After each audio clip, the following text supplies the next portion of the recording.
Okay, so we're going to start reading chapter 1 of the Boxcar Children today.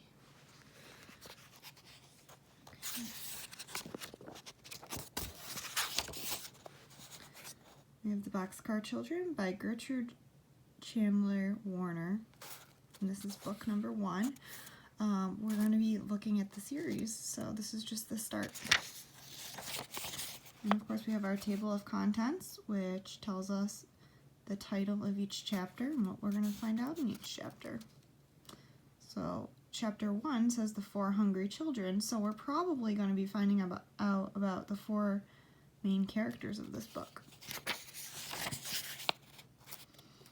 Now this is a chapter book, so you need to remember that there are not going to be a lot of pictures, okay? Chapter 1, the 4 hungry children. One warm night, 4 children stood in front of a bakery. No one knew them. No one knew where they had come from. The baker's wife saw them first as they stood looking in the window of her store. The little boy was looking at the cakes. The big boy was looking at the loaves of bread, and the 2 girls were looking at the cookies. Now the baker's wife did not like children. She did not like boys at all. So she came to the front of the bakery and listened, looking very cross. "The cake is good, Jessie," the little boy said. He was about 5 years old. "Yes, Benny," said the big girl, "but bread is better for you. Isn't it, Henry?" "Oh, yes," said Henry. "We must have some bread, and cake is not good for Benny and Violet." "I like bread best anyway," said Violet.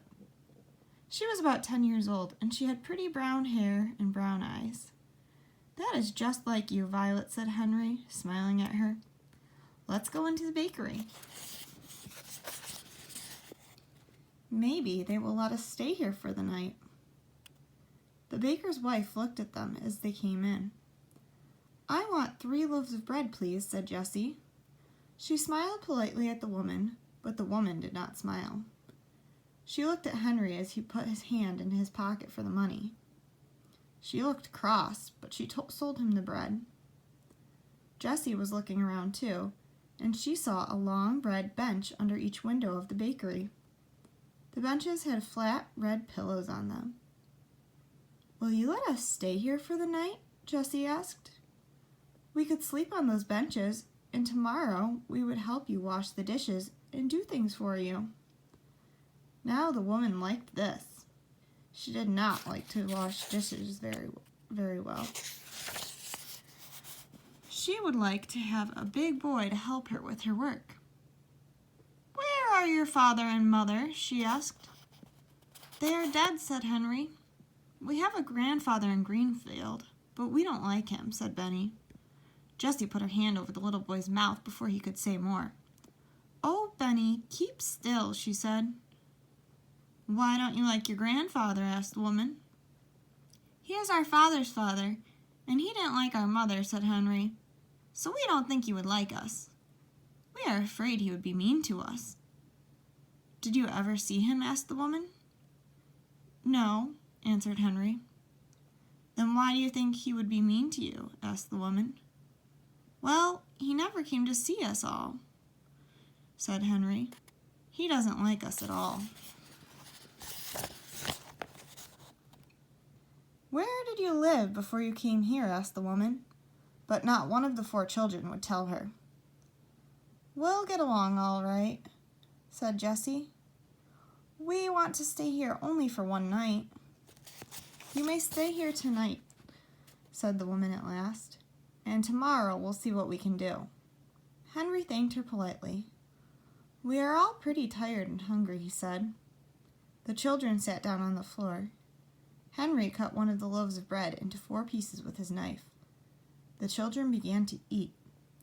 Delicious," said Henry.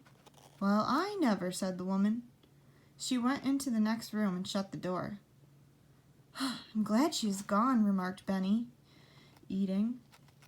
"She doesn't like us."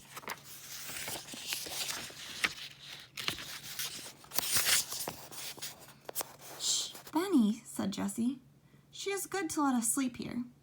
After supper, the children lay down on their red benches, and Violet and Benny soon went to sleep.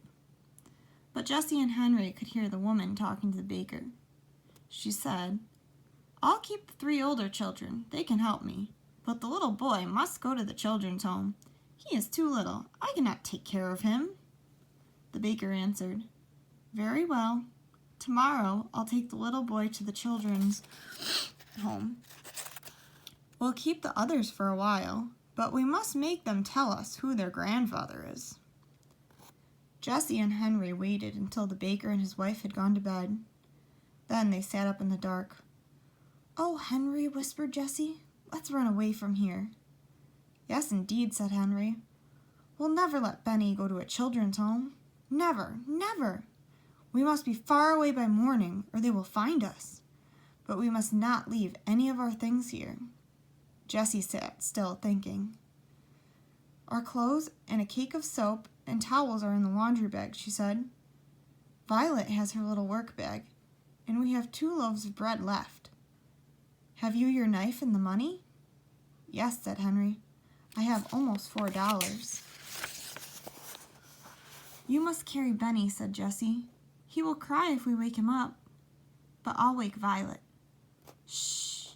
Violet, come! We are going to run away again. If we don't run away, the baker will take Benny to a children's home in the morning." The little girl woke up at once. She sat up and rolled off the bench. She did not make any noise. "What shall I do?" she whispered softly.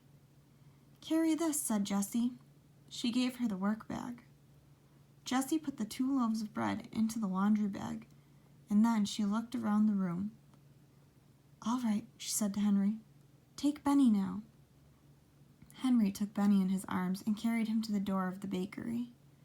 Jessie took the laundry bag and opened the door very softly. All the children went out quietly. They did not say a word. Jessie shut the door, and then they all listened. Everything was very quiet, so the 4 children went down the street. And that is the end of chapter 1.